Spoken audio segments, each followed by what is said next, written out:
వద్దండి, మంచి మాట తన చెవికి రుచించటం లేదని అర్థమవుతూనే ఉంది.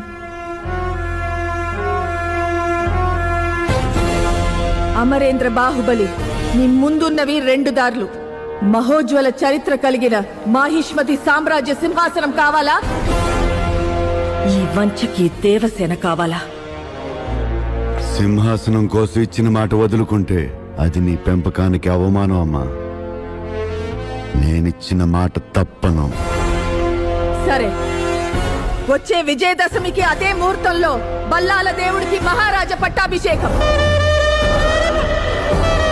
సర్వ సైన్యాధ్యక్షుడి హోదాలో బాహుబలి పర్యవేక్షణలో ఆ మహోత్సవం జరగాలి. రాజమాత, ఒక్కసారి ఆలోచించండి. ఇదే నా మాట.